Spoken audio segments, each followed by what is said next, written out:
Hey everybody, welcome back to the LC Experience. My name is JP Alkire and I'm here with my guest, Kellen Bruffy. We have a big show for you today. Lots to get into.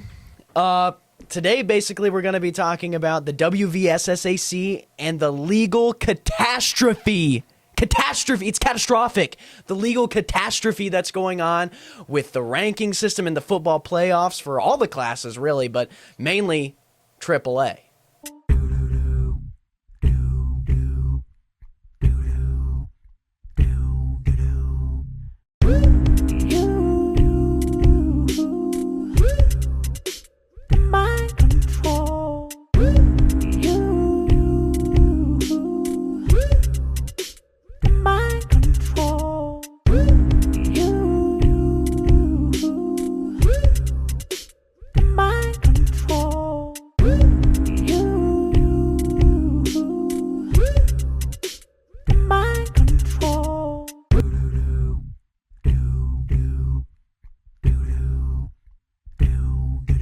We got a lot to get into. We have what are they called? Injunctions. Injunctions. We have injunctions after injunctions, court cases, judges after judges. There's a lot to get into, and Lewis County High School is right in the middle of it. We don't know we could be the 16th seed, we could be the 1 seed, we could be the 12th seed, the 11th seed. We have no idea what's going on, but we have a big show for you today, and we have a lot to get into. So, will you take it off? All right, so I've compiled basically all the information, everything that has gone on. So basically, we're just going to go through it, and we're just going to talk. We're going to lay out the facts, and we're going to stop, and we're going to discuss it. So, JP, if you want to start right here with... Yeah, so I got right here on my notes. So a lot of you might be wondering, what is the WVSSAC? You know, it's a big acronym, but... we'll get in. So the West Virginia Secondary School Activities Commission is the governing body for interscholastic sports and other extracurricular activities in West Virginia's secondary schools. The WVSSAC oversees high school athletics and academic competitions, setting rules and regulations to ensure fair play, safety, and standardized competition across the state. The basic duties of the WVSSAC include classifications and reclassifications of schools, which is what we're going to get into. Big deal. Establishing rules and regulations, determining eligibility and transfers, organizing and overseeing championships, which is what another big thing we're going to get into. Dispute resolutions and discipline, rule changes and voting power, managing financial resources and sponsorships, and legal authority and interaction with courts, which is probably the biggest thing that we have to cover right now. So here's specifically kind of like the legal power of the WVSSAC. So if you want to expand on that. Yeah, so we'll expand on the legal power and the authority that the WVSSAC basically has over the sports and in the state. So it operates with authority granted implicitly by the state to oversee high school athletics and other extracurricular activities. While it's not publicly funded, it functions similarly to other governing bodies by setting rules that all schools must follow that are in the WVSSAC. Schools that join the WVSSAC agree to abide by its regulations, making its authority binding on members through contractual or membership obligations. The powers to enforce these rules, they can give you fines, suspensions, or other penalties against the school's coaches, athletes who violate these guidelines. So, what was that school? For instance, we'll give you an example. Martinsburg and Spring Mills over in the Eastern Panhandle. Martinsburg, for one game, they played an ineligible player. I don't know why they were ineligible, but that game was forfeited. So instead of Martinsburg being 9-1 or 10-0, they ended up being 9-1. That didn't have any major effects, but we'll get into Spring Mills a little bit later, who had to forfeit 4 of their games, who would have originally been 9-1, but instead they're 5-5, and it dropped them way down in the rankings. So we're going to be talking about that a lot later. So now, one of the most significant limitations to the WVSSAC's authority is its vulnerability to judicial review. Since it operates under state law, its decisions are subject to review by state courts, which can intervene if they find that the WVSSAC's actions violate legal standards, due process, or individual rights. For example, if a school challenges the WVSSAC decision in court, a judge can issue an injunction, which is a big deal. That's what we're covering right now. That's what's going on right now. The injunctions. They cover an injunction to halt that decision temporarily or permanently, depending on the legal findings. The next thing I'll just kind of cover it real quick. Basically, the SSAC has to follow the laws that are in place by, the state government, The legislature, and the federal government. So, that's kind of something that limits the SSAC's power. So, if you want to read just that last little paragraph there. Yeah. So the WVSSAC operates with authority over member schools to enforce rules, organize events, and maintain competitive balance. However, its decisions can be challenged in court, and it must comply with state and federal laws, yada yada, especially on issues with fairness and due process, which fairness is one of the big reasons, Wood County, one of the big reasons that all these injunctions have been filed. Its legal authority is thus both broad in managing high school athletics and limited by judicial oversight, state and federal legislation, and contractual obligations with the schools that are a part of it. Yeah. So basically, the SSAC, it only has authority over the schools of which, are members. But basically, every school in the state is a member. Essentially, every public school. I can't think of one that isn't. And a majority of the private schools, there's a few exceptions like Lindsley, some Christian private schools, but for the most part, all these schools fall under the WVSSAC. Now, I think it's important, and we're going to give you guys some information. I think it's important that for this we give a little history.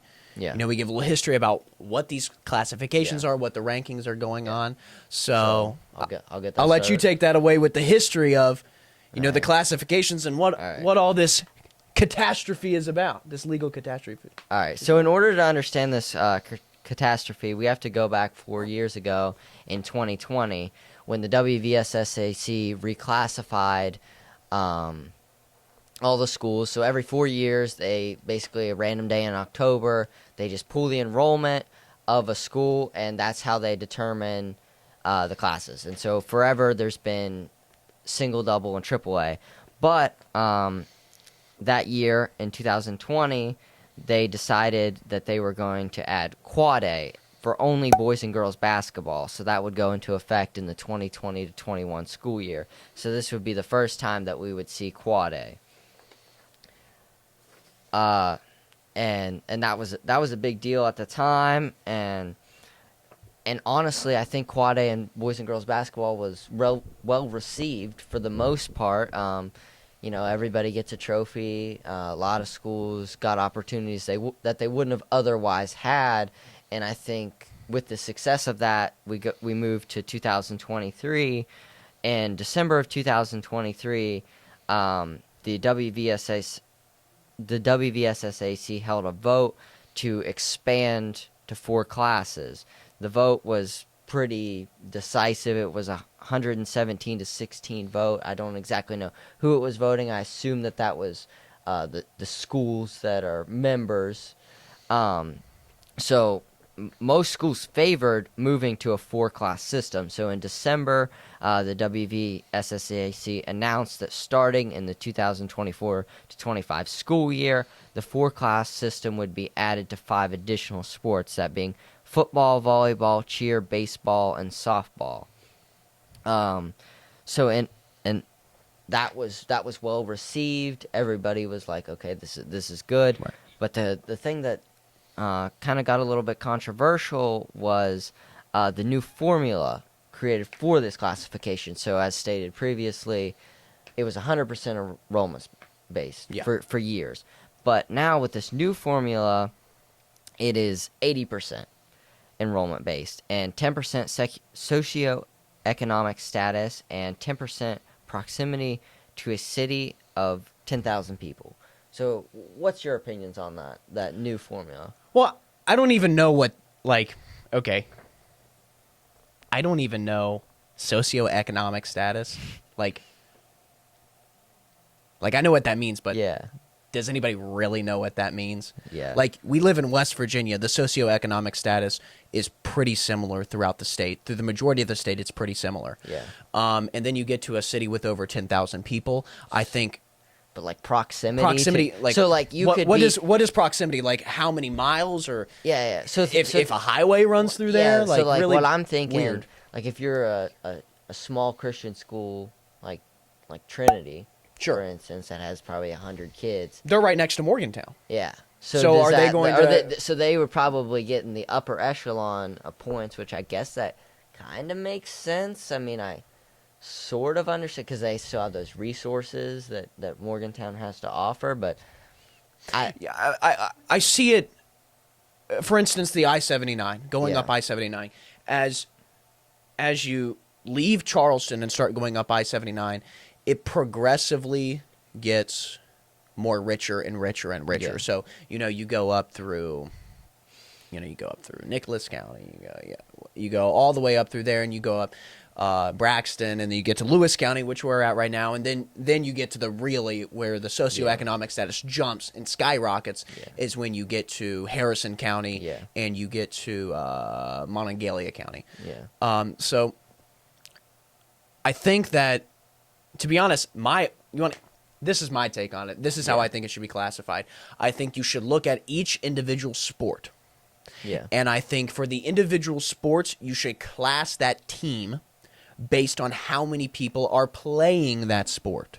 And that should be one of the qualifications. But I do agree socioeconomic should be another qualification, because you have and I understand the proximity to I understand that. Yeah. But nobody knows what that means. Like, what does it mean to be, are we in proximity of, I don't know if I assume Clarksburg Bridgeport has more than 10,000 people, but are we in proximity to them? We're 20 miles away from them. Like, Yeah. in the grand scheme of things, I would say our proximity is very close to them, Yeah. but in terms of this, they're not specific, and you have no idea what that means. So what I would say is, you do take into consideration the population of the area that they come from, because you have a large pool of people. I mean, you go to Martinsburg. Yeah. That's a lot more. That's a lot more kids, and that's a lot more kind of kids that you can get out of there. Mm-hmm. So I think it's. I understand where they're coming from, but I don't think that it's a system that. Yeah. It's a system Yeah. that you could implement over and over and over again and still get good results and keep it fair, because that's what they're supposed to keep it fair. So the reason that this was added was to preserve competitive balance. Right. The WVSSAC director, David Price, stated, "It was determined it was not a good competitive balance, more so for the schools on the large end." So that's why they added that fourth class and added this new I think formula. the fourth class was a good idea. Yes. I'm not saying it's not. I think it's a great idea, because especially for us, because I mean, Yeah. a school like us, the difference between AAA and Quad A is so extreme. Yes. It might even be bigger between single A and Triple. and Yeah. triple A, Yeah. or even single A. It is a lot bigger than single A and double A, because those are basically the same class, but just weird population and location difference, as they stated in here. But no, I think that it was a good idea. I just think that the way they classed it Yeah. is a little bit iffy. Yeah. All right. So let's move on to this year in April, and we'll actually talk about a little bit about how this new formula changed the classes. Right.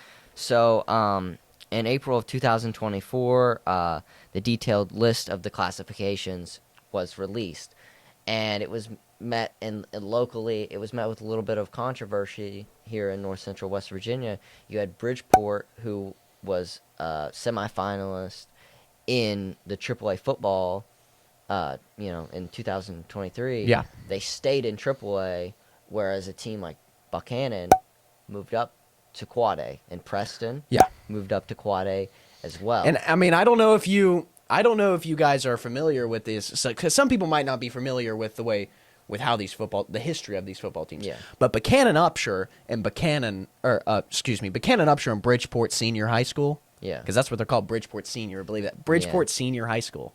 You know who they're copying now. Bridgeport Senior High School are two drastically different teams, and the history of the way they play is so much more different, and their history of competing in playoffs is a lot different.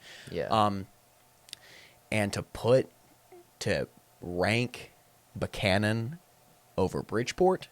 Yeah, I couldn't weird. imagine like the 10% socioeconomic status, like Yeah, like in the school population, like and I relative believe that to a city, the school population of Buchanan is probably higher than Bridgeport. Sure, but then you also the 10% socioeconomic status and 10% proximity to a city.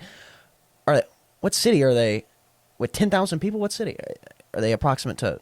Like San Fork or something? Like I don't understand where that's coming from. So that was obviously, that points out the fluke in the system. Yeah. Is that you had Buchanan Upshur ranked above even Fairmont Senior. You had it ranked above Fairmont Senior and Bridgeport Senior High School. Yeah. It proves that the way they were doing it is just a total catastrophe.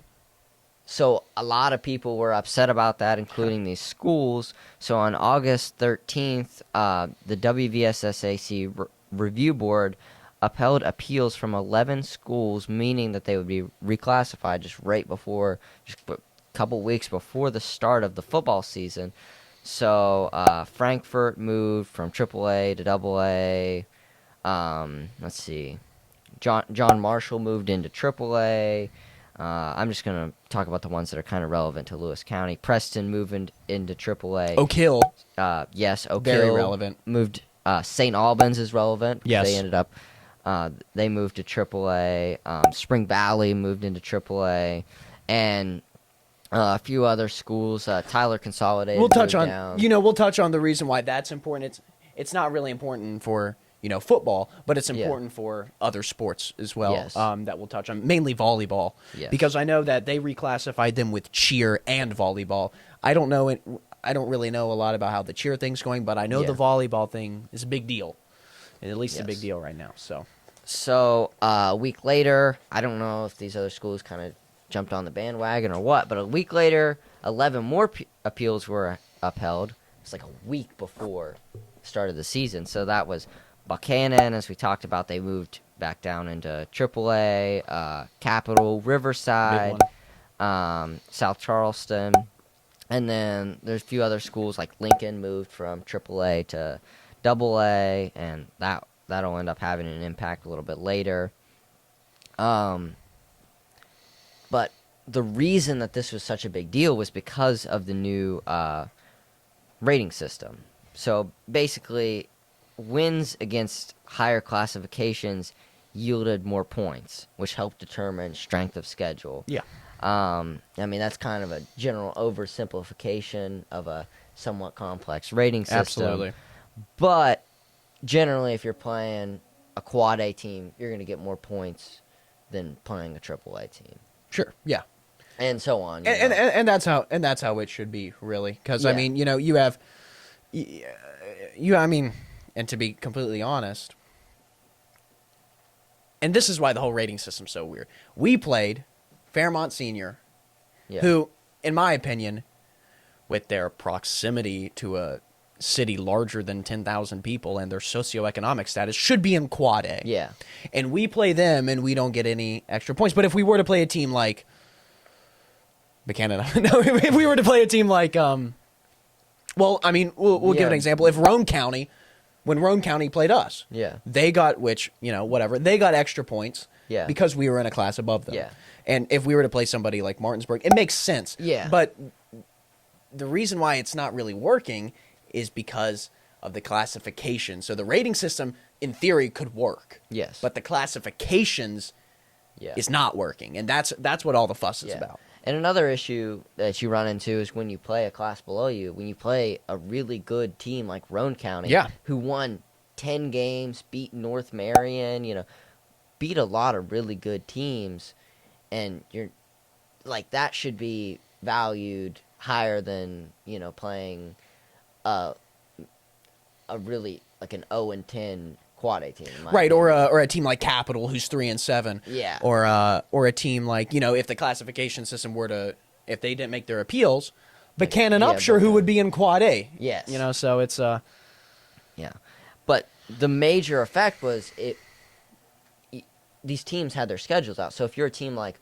Morgantown played Buchanan, so they're a quad A team, and now they're not going to get as many points as because they have Buchanan on their schedule. Mm-hmm. They're not going to get as many points because Buchanan moved down to AAA. And then you think about teams like AAA teams that scheduled a couple quad A teams to get, good bonus points. They're no longer going to get those points. But I think, but I mean that's, and I mean you have even good teams like Independence. Yeah, a decent team that was in down. AAA who moved down to a AA. That means now when they play some quad A teams that I assume they may have on their schedule because they're in AAA, or when they play or they would have probably scheduled all AAA opponents and then they got moved down. Now they're reaping the benefits of playing AAA. So it's a disaster. It was it is right now a disaster. But the season kind of went on, and nobody really said much about the rating system. I mean, the ratings were released every week, and maybe people didn't like the rating system, but they were like, okay, this is the rating system. Yeah. This is how it is. And the season just kind of went on. Nobody really said much about it. Nobody was, like, angry about it. So then we get towards the end of the season, where, as we talked about previously, Spring Mills, who was 8-1, they would soon to be 9-1, but they would have 4 of their games forfeited for fielding an ineligible player. And the same thing happened to Martinsburg, who had 1 game, but they were so dominant in those other 9 that it didn't even affect anything. They're still number 1 seed. But Spring Mills probably would have been a top 3 seed. Right. And that messed up the whole ranking. Yes. So they moved down to probably somewhere around the 12 seed. I know they were 12 in one of the 2 rankings that came out. But it moved them down a lot, having to forfeit 4 games. Absolutely, yeah. So that is, I think that was the right thing to do. Oh, yeah, absolutely. I mean, you play an ineligible player, that game should be disqualified, regardless of the impact that player made. You know the rules. They decided to break them. But, I mean, it does have a major impact on the teams that they play. Like, for instance, if which I don't know their schedule, but I assume they played some AAA teams. There's AAA teams who lost against them now have their schedule boosted up because of their forfeits. I would say that Spring Mills played mostly a quad A schedule, but it still definitely changed a lot. Especially, I think it was Musselman that Martinsburg had to forfeit too. That's huge because they only had 1 game forfeited. So Martinsburg, Spring Mills also played Musselman, didn't they? Yeah, and they forfeited that game as well. I think so. So Musselman, instead of having 1 win, now has 3 wins. But the reason that this had a huge impact in causing all this controversy is because Parkersburg was set to play Martinsburg in the first round. And Parkersburg South, who's a pretty good team, they almost beat Princeton. Bridgeport beat them by probably 28 or so. They beat them by a decent amount, but they scored. They scored on them. Yeah. Give them a run for their money. They're a pretty good team. And they were one of the higher seeded teams. They ended up having to face off against Spring Mills in the first round. So both these Wood County teams were going to have to travel to the Eastern Panhandle to more than likely lose. Yeah. And if you don't know geography, you have Wood County, which is all the way by the the Ohio River, and then you have Martinsburg and Spring Mills, which are like an hour and a half, 2 hours away from D.C. So Ohio to 2 hours away from D.C. That's what, a 5-hour drive? I know it's a I know it's like a 3-hour drive to get to Martinsburg from here, but it's like a 5-hour drive, 5-hour plus drive. So the Wood County Board of Education filed an injunction against the WVSSAC's rating system, and That's where it all began. A Wood County judge ruled that for the season that teams should receive the points as if at the time of scheduling. So, like, we keep going back to Buchanan, but if you had Buchanan on the schedule, you should receive quad A points. Right. Instead of AAA points.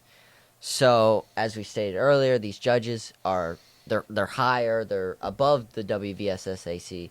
So that completely changed. This was on Saturday. So the projections had came out on Friday, but the projections it's a rating system. It's numbers. Anybody can figure out who's playing who. Yeah. And so Lewis County knew who they were playing. You guys were playing who? Oak Hill. We went Exactly. to bed Friday night playing Oak Hill. Exactly. We woke up Saturday And playing Oak Hill, and about 3:00 on Saturday, we're playing Bridgeport. Now. Yeah. So, which I don't think Bridgeport Senior High School. The Bridgeport thing, so that the new ratings didn't actually come about until Sunday, but Saturday it was issued that they were gonna have to change these ratings. So, so basically they changed these ratings, and now you guys are playing Bridgeport, which I mean the Wood County. I think it's kind of everybody knew these ratings, and I think it's kind of crappy that they waited this long to file this injunction, because clearly there was a motive. Yeah, to benefit wait to team. the end. Wait till all the stuff has gone out, and then file it, because they could have filed this injunction Before the season. a long time ago.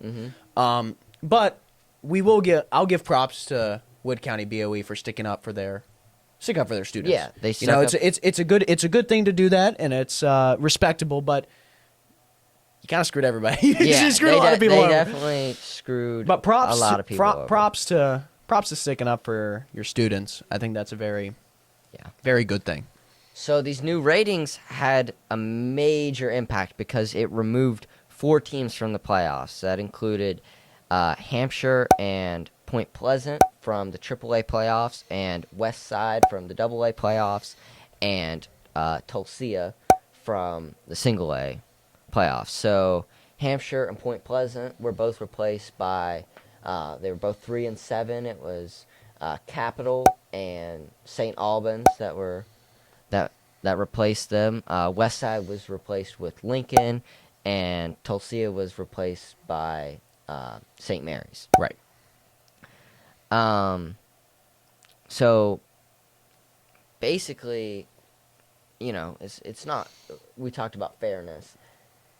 It's not fair to these teams that they were in the playoffs and now they're out. Now they're out. Exactly. And was it in Wyoming County that West Side. West Side is in Wyoming, and they were one? Did they also file an injunction? Yeah. So I think they were the first school to file an injunction about the already previously filed injunction. Yes. And then Point Pleasant followed suit, filing an injunction. And I'm not exactly sure if Hampshire ended up, but they were kind of in cahoots with Point Pleasant, I think. Yeah. And I don't really know about Tulsia. I don't follow Single A as much. But they were.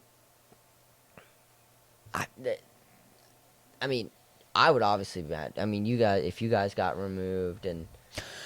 Yeah, Well, you guys went down. We went, but and I would be even more upset if we got removed. But it affected everybody else on the schedule too, because we were set up to play Oak Hill, which is a game that is a winnable game for us, and that all games are winnable, but is a game that are that. I mean, they went to overtime with Buchanan. They went to overtime with Quad A, dare I say, Buchanan Upshur Senior High School. Senior. So they went into overtime with them. Granted, it was Buchanan's homecoming, but that doesn't really matter. But there was a game that we were looking for, and our team and our coaches had been preparing. We were getting film. We're looking forward to playing this game, but now we have to. Well, we had to plan for Bridgeport. So that huge change in not only attitude, but in the way the practices are going to be ran, especially for the coaches who, put a lot of time. Yeah. They put a lot of time into, and I'm sure they were coming up with these practice plans and these schedules on Saturday. They were trying to come up with how are we going to beat Oak Hill? Where can we get the Oak Hill film? And now we have to get Bridgeport film on Sunday. Yeah. It messed up everybody, and I'm not sure there's a single matchup that stayed the same. I mean, honestly, some seeding stayed the same, but for the most part, I think almost every single matchup's, changed. Yeah. So I think it was on Monday, a Mason County judge, which is where Point Pleasant is located, ruled that Point Pleasant should face St. Albans in a play-in game, and that Hampshire should face Capital in a similar play-in game. So, how do you feel about that? I mean, I actually think that's kind of a fun idea, but there's a lot of questions to be raised. I mean, Hampshire's coach, talking about it, said, I'm hopeful, but he basically said that, the game is unlikely. These playing games are unlikely to be played because even if they are played, that the WVSSAC could decide not to count it and award a playoff berth to either team, regardless of the result. Yeah. And so even then, this judge ruled that they should be having this playing game, but they don't know whether or not they are having it. So do you practice? So if you're Point Pleasant, do you practice for St. Albans, or do you practice for your original matchup with whoever it was that you were supposed to face? Right. And where are these playing games going to be held? Like, because if you go off the original ratings, Point Pleasant is rated higher than St. Albans, but if you go off the current ratings, Which were the former ratings. Yeah, St. Albans is rated higher. So do you play this game at Point Pleasant? Do you play it at St. Albans? Do you play it in a neutral place? There's so many questions. Fairmont State University. That's where you play it, as Fairmont State University. But so the WVSSAC announced Tuesday. So they announced on Tuesday about the postponement of the playoff season. So the playoff season is postponed indefinitely until the court trials. Yeah. All the courts. So we have no idea. But they said, quote, "We are extremely disappointed not to be having the playoffs this weekend. We understand the frustration from all parties involved, and we want nothing more than to put the focus back on the student athletes and the pursuit of a championship. However, we must be able to abide by the decisions of the courts and their timeline," end quote. So, how do you feel about that quote? I mean, I think a lot of these issues, because in a way, like I've seen people say you can't blame the WVSSAC because it's the schools that are doing this, with these injunctions, The judges. but these problems were created by the WVSSAC. Yes. Yeah. And they just keep spiraling. It just keeps getting worse and worse. And I think this is honestly the worst possible scenario. Oh, absolutely. Like, it could not get any. Well, I don't want to say that, but like, if you were thinking of how all this 4A stuff could go, like, this is the worst possible outcome that you could have imagined at the time. Now, absolutely. Now, I mean, who knows? We could be playing a 2014 playoff game. That is a possibility. It's Yeah. in the realm of. I mean, if this can happen, Yeah. I wouldn't put anything. Yeah, just throw everybody in it. Yeah. If you want a game, you get it. Yeah, If you beat anybody, it doesn't matter who you beat, doesn't matter. If it was a forfeit, Yeah. looking at you, Musselman. You get a seat in the playoffs. Oh, and that's how Quad A is, because there's only 16 teams after all the teams move down. I mean, So everybody is in the playoffs in Quad A. yes. But I'm gonna ask you, like, how do you feel, like, as a player, all this uncertainty? You don't know if you're gonna play. You don't know when you're gonna play. It's left me and I think a lot of people on the team in the dark. What's going on? I mean, we have no idea. Practice. What are we supposed to? Are we supposed who? For Yeah. whom are we supposed to prepare? Yeah. It's left. I think a lot of people, a lot of people's faith in the WVSSAC has diminished severely, and Absolutely. I could. It might not be possible, but I could see some. It might not be plausible, but anything right now is plausible. Mm-hmm. You might see some schools even go independent.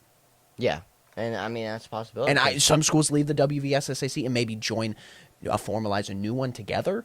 Yeah. They would have their own organization. But I think you could see the WVSSAC really start to collapse. Like really lose schools, lose funding, a lot of funding. Yeah. And I think it's unfortunate because I think the WVSSAC's goal originally was good back in 1916. But this may be the end for the WVSSAC in terms of having their being a statewide hegemon over secondary school athletics. Yeah. So real quick, I'm just gonna briefly cover the volleyball situation. Yeah. So, basically, a judge ruled through an injunction that Tyler Consolidated should be moved down to single A. But this was after the sectional tournament had already been played. So I guess Tyler Consolidated and St. Mary's agreed to play a game. I guess it would be technically like a sectional game. And the winner of that would play in the regional game against Trinity. So Tyler Consolidated, who would be the number 1 ranked single A team if they were in single A, they beat St. Mary's and they were scheduled to play Trinity. But then Trinity, they filed an injunction saying that they should play St. Mary's. So then St. Mary's and Trinity played, and St. Mary's won that game, therefore, making it to states. But then there's Tyler Consolidated, kind of just floating there. They didn't lose, but they didn't win. They didn't win the regional championship. So that is a big deal, and there's a lot of legal court orders going on. So they completely delayed the entire single A volleyball tournament, and all the other one, double, triple, and quad is going on. Yeah. So that's just on top of the football thing, which has been the big thing that's got most of the light. But there's so much going on, and you think it's just the fall sports season. Think about there's so much more that could go down throughout this year. But this is the question that I think everybody at Lewis County High School is asking, and everybody abroad. Whew. Is it playoff season yet, or what is going on? Where are the playoffs? So I think that's the real question. On top of everything that's going on with the WVSSAC, this catastrophe, this absolute legal catastrophe, this classification disaster, the only question you have to ask is what is going on? Yep. That's all you have to ask. What is going on? That's the title of this video. What is going on? And I think in the next coming days, weeks, hours, maybe, we hopefully will get our answer. But I think that, rest assured, this will leave major impacts on the way high school sports is ran for the years to come. That's it for our podcast. Thank you guys for watching. We ask that you subscribe. You can't comment because we have to be child friendly here. But we thank you for watching. We hope to see you guys in the next podcast.